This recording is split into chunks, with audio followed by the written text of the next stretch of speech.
It's our end of the year wrap up of the cars that we liked the most and the least. Next on Talking Cars.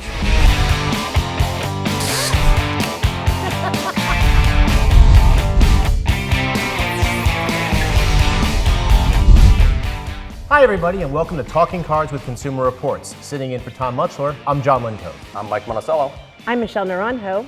I'm Gabe Schoenhauer. Well, it's the end of the year. We've had 67 test cars through our program this calendar year, and it's really almost the best show of the year because we're able to talk about what we like best and worst from our test program. So I've gathered 4 people here, so different opinions. We can, kind of nail it out, nitty gritty, find out what vehicles we like. Duke it out, exactly. And it's not something that we have to have that has to mirror our test reports. Certainly our testing is a compilation of all of our data, our in-car, our subjective, our objective. But you know what? If you have opinions that matter, stand out. We'll tell everybody out here what we liked about the vehicles. And I also have some information from the staff as well, so a little fill in some data there. So why don't we start with Mike right here?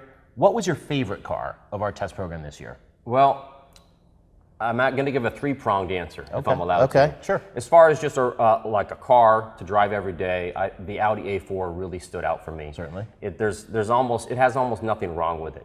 It's got a smooth, strong engine. The 2-liter turbo. Yeah, 2-liter turbo. It has a dual clutch transmission that doesn't have the low speed issues of most dual clutch transmissions or many dual clutch transmissions. Right, like a herky jerky. Exactly. Motion, right? And it shifts crisply. The handling's really great, and yet it's has a really comfortable ride.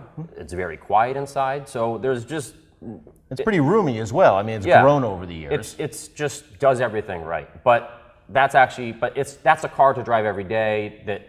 But I'm more into cars that excite me. And so we also had a 718 Boxster. Right. And the Porsche 718 Boxster. Right, the Porsche 718 Boxster, and that has the new turbo 4-cylinder. And the question is, was that going to ruin the car? Right. So the fill in, it replaced the 6 cylinders, right. The flat horizontally opposed. So this sixes. is a flat 4 right. turbo, and we got the base model with the 2-liter, and it still is a Boxster. It still handles like a Boxster. It's really fast. So it didn't ruin the car like I think some people maybe thought it would. It sounds good. It doesn't sound great at idle, but it sounds good once you really get into it. You got to drive the car hard. Right. But the handling is still fantastic. I'm guessing that's going to appear on other lists throughout. So what was your last one that you loved? The car that really excites me, the car that when I know I'm going to drive it for the night, that I'm really excited about going to drive it, was the Chevy Camaro SS. And so 3 sporty cars. Yeah. You Well, cried the A4 at least was a when stamp. we were about to sell that car, right? No, I begged the office manager not to sell that car. To find a reason that we had to keep testing it, Right. or you're going to buy it? No, I just want to keep driving it. What about it? Well, so what about it is, it's a 6.2-liter V8, 455 horsepower, 6-speed manual that works really well, and sharp steering, really good handling. It's not just a straight line Especially with a muscle magnetic car. ride. Right. We have the optional magnetic suspension. And so, yes, it handles great, but it doesn't beat you up as much as you might think it would. It's a car you can. It's a modern day muscle car in every sense of the way. And I know it's got some faults. It's still difficult to see. It's the new Camaro, but it still looks like the old one. It's still difficult to see out of. Right. There's hardly any interior storage. It's claustrophobic. The rear seat is tiny. And we had the turbo 4-cylinder. We rented a turbo 4-cylinder for a little while. And I noticed all these faults in the car. The dash has this weird, it's like weirdly high right here, right? And high cowl, and then also the infotainment screen, it's like way up here. And so I noticed all these things, and where am I supposed to put my cell phone, and where am I supposed to put that? When I'm in the SS, I never think about any of those things. Because so the engine and everything kind of overwhelms and takes away the negatives from you. Exactly, because it sounds so great, it's so fast. They say you look forward to going just to get some groceries in it. Yes, this is a car that you can, every time you're going to drive, you're like, oh, I can't wait to get back in that thing. Okay, so 2 dedicated sports cars and a sports sedan. Mm-hmm. Michelle, what about your choices? I bet you guys all think I'm going to say Chevy Spark, but I'm not. The Sparky Chev is what you're going to say. I love the Boxster as well. Okay. I do tend to be a small car person, but the car I think that surprised me the most that I enjoyed was the CT6. So wait, what about the Boxster? Besides anything that Mike didn't say, what was that No, I think stood he out covered for you? it. I don't think we agree on You're the welcome. Camaro. You're welcome. Thank you. We don't necessarily agree on the Camaro, but I think on the Boxster we do. Okay. So CT6 just really surprised me. It's In what beautiful. It ways? handles well. It's So not. it's the Cadillac CT6. Right. Their current flagship sedan, their Right. large sedan. It's large, but it's not terribly large. Right, not like a BMW 7 Series Audi A8 size. Right. Doesn't drive large. No, it doesn't. Very true. Very true. And again, what about that? Just It has a lot of really neat things going on. Like I love that I can charge my phone by just laying it in the center console. okay. So it's the QI charger that you Yes. can just plop it in. So that's an Android thing, though. You have to get Right. a case for Apple phones, right? But it's not an overly complicated car. For example, the E300, I get in, and there's so much going on inside. That's the that- Mercedes-Benz yes. E-Class, right? Right. I don't, it's just too much. And I like the simplicity of the CT6. It's fun to drive, it's beautiful, it's comfortable. It's a great cruising car. I think we'd all agree on. It's on got that. a really nice engine. It's very comfortable to drive. Has a really nice suspension, and yet it still handles pretty well. It drives smaller than it is. And, Yeah. you know, that's not something you could always say about big Cadillacs back in the day. Well, I think one of the things that we've said a lot recently is that Cadillac has gotten their sedans right. It's the SUVs where Yeah, they've fallen right. down, whether Right. it's the SRX or it's the Escalade. So And the SUVs are the ones that sell, and the sedans aren't. exactly. That's, Unfortunately. So was there any other choices for you, Michelle? Let's see, I do love the new Alltrack. The Volkswagen That Gabe and I are Golf going to be Alltrack. arguing for all winter. You bet. Well, so is that on your list, Gabe, or is that has that? It's not on Ford my or list, Fiat? Okay. but Michelle and I will probably fight over this car. No, I'm totally with Mike on the A4. I mean, the A4 is just such a wonderful, well-rounded car. It's quick, it's quiet, it's comfortable. The infotainment is so seamless. I mean, I took that car 2 months ago, drove it out to Ohio. It's a perfect long-distance car, good fuel economy, excellent seat. It has roominess almost like the Totally. two previous, two generations of the 086s. So it's roomy. It's Yeah. no longer like a tiny little, Right. subcompact sports sedan. And I had a first generation A4, so I know what the small seats used to be like. Yeah, no, the car is completely fatigue-free. I mean, we basically did the way back in like one sitting, so 9-hour drive. So really wonderful car. My other choice, with Michelle here on the Cadillac CT6. That car is it's large. It has presence. The interior is terrific. I mean, it really feels like something special when you just get into it. There's even like with a Q, wow. though, because you were talking about being simple and easy, but even with the Q infotainment system, Well, no the Q problem? infotainment system, they've kind of simplified it over the years. And the There's touchpad no that you longer, it's not such a maze anymore. There are all kinds of shortcuts you can do with the steering wheel and the Right. center cluster, like phone and audio and whatnot. And the car, just like we said before, it doesn't drive like a large car. It's this very Germanic character about it. As if it pulls itself it's- in almost, like, the quicker Yeah, you it go. almost shrinks Yeah. around the corners, and it feels very sure-footed, very confidence-inspiring, very enjoyable. Yeah, no, it's a great sign for Cadillac that Yeah. they followed up the CTS with this CT6. We like the ATS, the small one, but it's such a compromise. Exactly, it's a good interpretation of a large ATS and CTS, and it was really a very formidable competitor. I mean, it scored really well in our tests. Yep. And so now I get my one more, right? You get one more. My You get one- third choice is the Jaguar XF, and yes, the interior doesn't look very impressive. It doesn't come close I to don't the know. Jaguar. We had some people on the staff that interior. said they actually thought it looked modern and they liked the fact that it was so clean. Yeah. It wasn't the sitting room But it's of not the Jaguar as it's a not whole. the old school Right. Jaguar, yeah. Yeah, but there are some misfits in terms of fit and finish, sharp edges, some gimmicks that are there for no You're not reason you're at not all. selling it. You're not selling how good it is. But It's the if the driving. interior was as good or as almost perfect as the handling, the steering, the braking, the car would be terrific. I mean, driving that car, I so thoroughly enjoy driving that car. It has this unique agility to the handling, yet the ride is so supple and controlled. Sure, there's an excellent balance of ride And, handling. and the powertrain is, I mean, it's not the most refined in terms of sound and being 3-liter hushed with the supercharged six, right? supercharger. And I just jump into that car every time there's nothing better on the board. And No the wonder car why I is can free. never. No wonder why I Nice. can take the keys Never to here. it. You He's have got it that all long the time. commute. I too, put my so- name on it, yeah. That's true. Well, okay, so I've got a couple here. Like the group, I like the A4. I just found it to be, again, like everyone said, roomy, comfortable, refined. Fuel economy is great. It's not a fatiguing car. I was really impressed with the Honda Ridgeline because of just towing, hauling, and utility needs. Drove it with the family out to Cape Cod for a number of hours.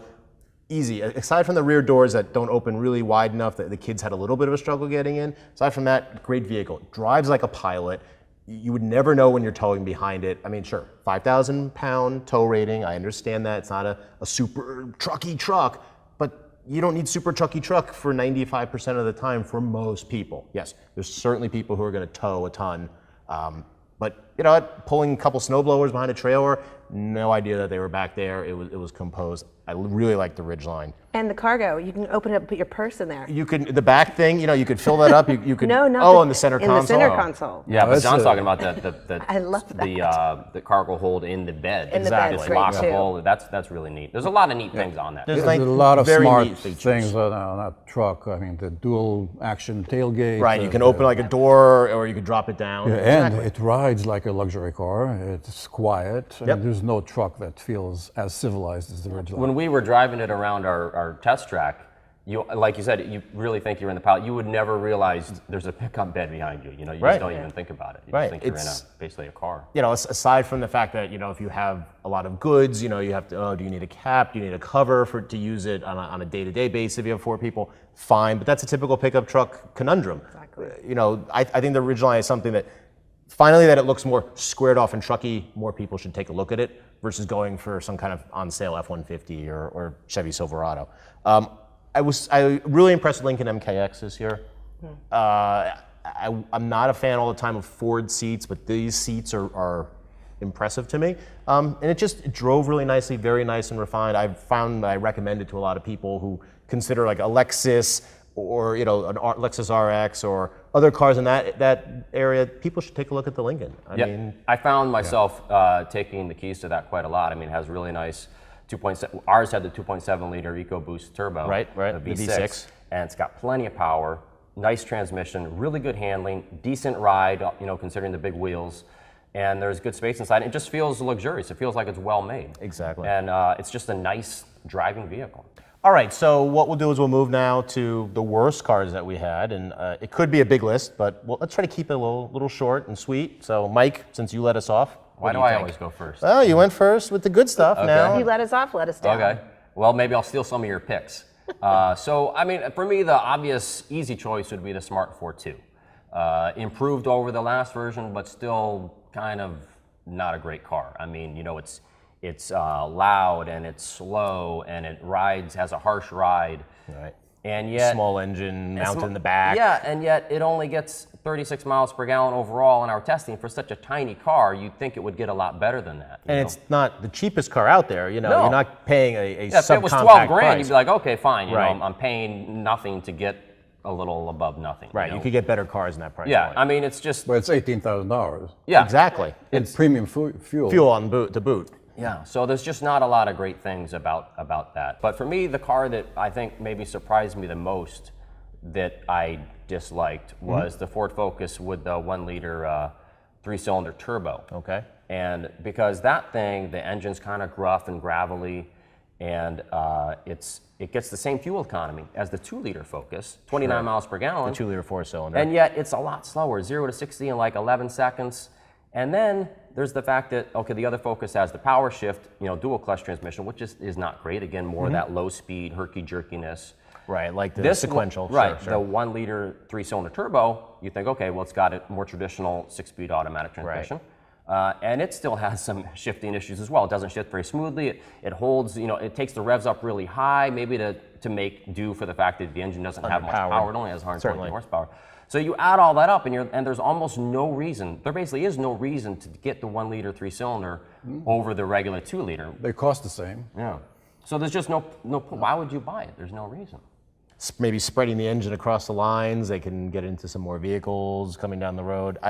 It's dictated by Europe and Ford's activities in Europe, and just trying to introduce it to the American market. But when it's paired with, it works reasonably well with the Fiesta. That's what I was going to say. If it belongs in the Fiesta, I think it just and maybe with a manual transmission. Exactly. The Certainly. Focus is a little bit too much car for it. I think, Okay, so Michelle, your two worsts. My 2 worst. Must-nots. Oh my gosh. Well, I know 2 of these we actually came in 2015, so they were still here for 2016, but I'm going to count them as one, and that would be the Fiat 500L and the Jeep Renegade, because they were just routinely. You mean the X? I mean 500X. They were both sitting in the parking lot all the time. Nobody would take them home. Even in the winter, when there was snow, they were kind of like second choices for people, right? Exactly. So those were kind of just a sad example of. But what was it? Was it the transmissions? Was it the space? The noise? The noise, the ride, the handling, the everything. I mean, the Tonka. It has a look. It has a look like a Tonka truck. Would make me kind of laugh if I drove it. It's sort of amusing, but. Yeah. It's a whimsical vehicle, but again, like I found with many Chrysler products, a lot on the whimsy and not as much on the refinement. I don't care if it has little elements from the old Jeeps or a pizza box holder. Like, let's make the car good to begin with and throw those in at the end. So I think my second least favorite is also going to be 2 cars that I'm going to put in as one. It's going to be the Sentra and the Altima, and that's because 6 cars. Because compared to something that's gotten as great, like the Cruze, I think the Cruze is just getting better and better all the time. Yeah, and the Cruze is on my short list. The Sentra and the Altima just don't have anything to offer that stacks up to the Cruze. Yeah, and those are rear seat room. That's true. But those are 2 cars that really had a lot going for them, particularly the Altima. I mean, it was such a stellar vehicle for so many years, and it just seems almost phoned in recently. It's just a miss, and we're not really sure where Nissan's focusing on it. So, Gabe, what about your 2? Okay, so my major disappointment recently was with the Volvo S90. So their new large sedan? Yes. That car, it seems like it's gotten everything right. It looks great. It's got a nice interior, but it just doesn't have the depth of engineering that you'd expect from a car that costs $60,000. Well, it's got a supercharged, turbocharged engine, so where are they lacking? But you know what? The car, the noise that engine makes is just so nasty. It really completely. Are we talking about the F-Pace? Completely undercuts the luxury component of that car. The ride is so stiff and jittery that I don't understand it. And the infotainment system. It may look good and may impress your neighbors. And, well, you say you have an iPad and a screen have an iPad and such, there's so much tapping and there's so many extra steps you have to do for every little thing, like adjusting temperature, changing your radio station, creating your presets. It's a mess. Just doing something as simple as linking the two, the two climate controls. Just finding a little link up in the top, and you have to spend some serious time with that system to understand it. Well, you know what I'm saying. You have to spend some time in it. Sitting in your driveway? I don't have time to do that. No, exactly. Nobody does that. Yeah.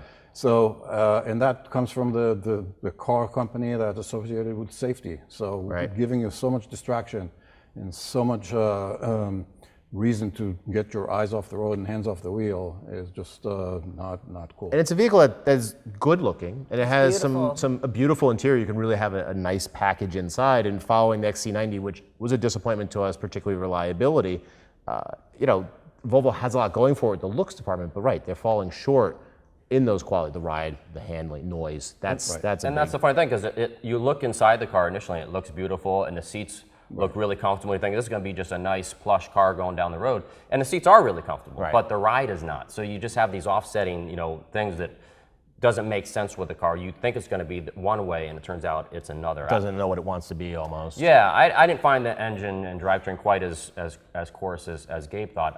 I think it could be better, but I don't hate it. But it definitely, the car needs I'm the same way. needs a lot of improvement. I don't hate it, and I think a lot of people sit still on the freeways commuting a lot and would never have the opportunity to sort of even want to push it and hear Well, that. it's not a matter of pushing. It's just driving it. And I'm crazy enough to have the longest commute do here. have the craziest so commute. it's yes. So over an hour each way. You've had a lot of seat I time get a lot to of seat time experience in that. these cars. So one more for Gabe, and then we'll move on to the final group.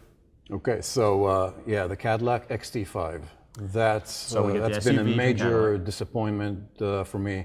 The ride's too stiff. The car somehow, I mean, it has this 3.6 liter V6 with the 8-speed automatic. On paper, it should be wonderful. Sounds super competitive. Yeah, but I mean, it seems like there's something that goes through molasses in that car. It just doesn't want to get out of its own way. Yeah, there's It's no so gusto to frustrating. it, There's right. just no urge there, and the ride is way too stiff. There are some things that are really cheap there, like no 4-way lumbar support in the seat. Yeah, it's a $50,000 Yeah, it's vehicle. a $52,000 right. Exactly. vehicle. And the shifter, that shifter is just impossible. It's so frustrating. So it's it sort of has like a this, reverse J. It's hard. Yeah, you it got has to go this- like this up into reverse, right? Exactly. And Getting squeeze it the to button and reverse. you- It's has- not intuitive at all. Right. It entails this L-shaped motion that's so unnatural. Pressing the button. A lot of times you find yourself like you're looking for a parking, for instance. So getting that parking spot, you end up fumbling for reverse. Right. You're in neutral. You're just blocking all the traffic. It's so annoying. I think that's when it's at its worst, is when you really need to say back up suddenly. You're maybe doing a quick turn to get out of the way or do something, and that's when you're going to screw up trying to find reverse the most. And that's when you need to be able to find it the most, is to get out of a semi-dangerous situation. I've had that exact same experience. A couple that I've had, the Jaguar F-Pace, like you mentioned before, dissatisfied with that vehicle. The noise, the ride harshness, the visibility, that bothered me a lot. I just didn't get any enjoyment out of that. And again, that price point, there's a lot of other compelling vehicles there. So my other choice is the Chevy Camaro. Not How dare happy. you. I don't think that power and handling overcomes the poor ergonomics, the visibility, the weirdly canted screen. And I grew up with Corvettes. I like power. I'm not a huge fan of that transmission, though it's better than the manual in the Corvette. Just not there. And just trying to fold 2 children in the back seat's a pain in the neck. So it's using it for what it is. It has 4 seats. That's annoying. It's just they're not outweighed by the power, the handling. It's a great car, and it's a far bigger step away from the previous generation of that Camaro. It's just not for me. So that's going to do it for this episode of Talking Cars. As always, thank you for watching, and we'll see you next time.